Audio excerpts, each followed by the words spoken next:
السلام علیکم all of you. آج کا ہمارا ٹاپک ہے توبۃ النسو. آج ہم دیکھیں گے اس ناول کے بارے میں مختصراً سی معلومات. تو بڑھتے ہیں اس ناول کی طرف. یہ نذیر احمد کا ناول ہے جو 1877 میں شائع ہوا. ترتیب کے اعتبار سے یہ نذیر احمد کا تیسرا ناول ہے. یہ ناول ان کا ایک شاہکار ناول کہلاتا ہے. نذیر احمد کے سامنے دوسرے ناولوں کی طرح اس میں بھی اصلاح کا مقصد پوشیدہ تھا. توبۃ النسو اردو ناول کی تاریخ میں بنیادی اہمیت کا حامل ہے اور بعض محققین اسے اس اعتبار سے پہلا ناول قرار دیتے ہیں کہ اس میں فنی طور پر ناول کے عناصر ملتے ہیں. پلاٹ، کردار نگاری، مکالمے اور زبان و بیان ہر لحاظ سے یہ دلچسپ ناول ہے. اس کا مرکزی خیال ایک انگریزی ناول نگار ڈینیل ڈیفو کے مشہور ناول دی فیملی انسپیکٹر سے ماخوذ ہے. اس ناول کے ذریعے نذیر احمد یہ واضح کرنا چاہتے ہیں کہ اولاد کی محض تعلیم ہی کافی نہیں ہے بلکہ اس کی تربیت پر پورا دھیان دینا چاہیے اور دنیا کے ساتھ دینوی تعلیم بھی بے حد ضروری ہے. اس لیے والدین کو اپنا کردار بھی مثالی بنانا ہوگا.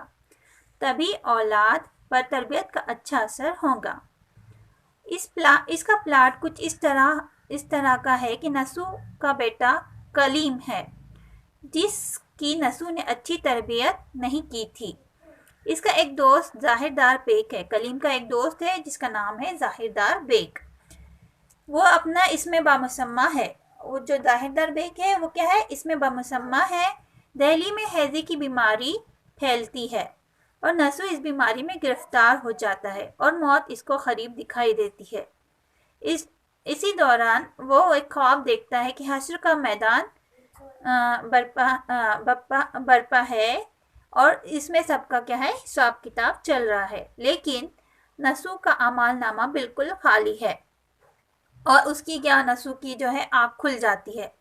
تو اپنی زندگی کا شکر ادا کرتا ہے کہ وہ ابھی زندہ باقی ہے اور اپنے خاندان کی اصلاح کا بیڑا اٹھاتا ہے. لیکن اس کا بیٹا کلیم اس کا مخالف بن جاتا ہے. نسو جب یہ بیڑا اٹھاتا ہے خاندان کی اصلاح کا، تب اس کا بیٹا جو ہے کلیم وہ اس کا کیا ہو جاتا ہے؟ مخالف بن جاتا ہے اور کسی طرح بھی راہ راست پر نہیں آتا اور ناراض ہو کر اپنے دوست مرزا ظاہردار بیگ کے گھر چلا جاتا ہے. لیکن جیسا کہ ظاہردار بیگ کا نام ہی وہ اپنے نام کا اسم بامسمہ ہے، ظاہردار بیگ وہ صرف ظاہری طور پر کیا کرتا ہے؟ دکھاوا کرتا ہے اور اس کے اندر کوئی دوستی کا جذبہ اس سے باقی نہیں رہتا. وہاں جا کر کیا ہوتا ہے؟ کلیم کو رسوائی کے سوا کچھ بھی نہیں ملتا اور ظاہردار بیگ کا دکھاوا وہ ظاہری بناوٹیں سامنے آ جاتی ہے. اور پھر کلیم فوج میں بھرتی ہو جاتا ہے اور کچھ دنوں بعد زخمی ہو کر پھر وہ مر جاتا ہے. نذیر احمد نے اس ناول میں نسو کو اپنا ہیرو بنایا ہے اور اس کا عنوان بھی نسو کے نام پر رکھا ہے، جیسا کہ ناول کے نام سے ظاہر ہے، توبۃ النسو. لیکن بعض ناقد کلیم کو اس کا اصل کردار مانتے ہیں کیونکہ اس میں زیادہ جاذبیت و واقعیت نظر آتی ہے. لیکن دیکھا جائے تو نسو، کلیم اور ظاہردار بیگ تینوں اس ناول کے مرکزی کردار ہے.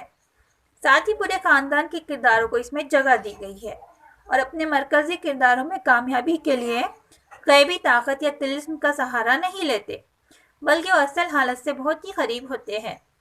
ان کے قصوں میں دہلی کے متوسط مسلم خاندان کے جیتے جاگتے حالات ملتے ہیں. اس ناول میں نسو ایک ذمہ دار کردار ادا کرتا ہے اور اپنے خاندان کا وہ ایک سربراہ ہے. عبرتناک خواب دیکھنے کے بعد اس میں ایک دنیا سے نفرت پیدا ہو جاتی ہے اور اپنی تمام زندگی اصلاح کے مقصد کے لیے گزار دیتا ہے. اس کے بیٹے کلیم کا کردار اپنے عہد کے بگڑے ہوئے لاڑ و پیار میں پلے نوجوانوں کا ہے، جو کہ شطرنج، گنشفہ، تاش، چوسر، کبوتر بازی، پتنگ بازی کے ساتھ ساتھ شعر و شاعری اور فنون لطیفہ سے بھی دلچسپی رکھتے ہیں. اس کے دوستوں میں ظاہردار بیگ جیسے لوگ جو کہ صرف دکھاوے کے انسان ہے، اس کی کردار نگاری میں نذیر احمد نے بڑی مہارت کا ثبوت دیا ہے اور اسے بنا سوار کا مضحکہ خیز انداز میں پیش کیا ہے۔ اس کا حلیہ وہ مزے لے لے کر بتاتے ہیں۔ ظاہردار بیگ اپنے ازار بند میں چابیوں کا ایک بڑا کچھا لٹکا کر چلتا ہے، جو کہ ظاہری دکھاوے کی علامت ہے۔ اس ناول کے دوسرے کردار فہمیدہ، سلیم، حمیدہ سبھی اس میں بمسمہ ہے، جیسا کہ نذیر احمد کے ناولوں کی خصوصیات ہے۔ اس ناول کا موضوع بھی مذہبی ہے۔ تو نذیر احمد کا جو یہ ہے اصلاحی ناول ہے، مذہبی ناول ہے توبۃ النصوح۔ آپ اگر اس کو پڑھتے ہیں تو آپ کو پڑھ کر کافی مزہ آئے گا اور کافی اچھا اصلاحی ناول ہے یہ، کہ کس طرح سے ایک باپ اپنے بیٹے کی تربیت کے لیے جدوجہد کرتا ہے، اسے سیدھے راستے پر لانے کی کوشش کرتا ہے۔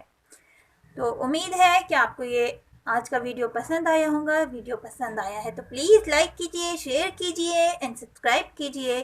ملتے ہیں نیکسٹ ویڈیو میں، تب تک کے لیے اپنا خیال رکھیے۔ اللہ حافظ۔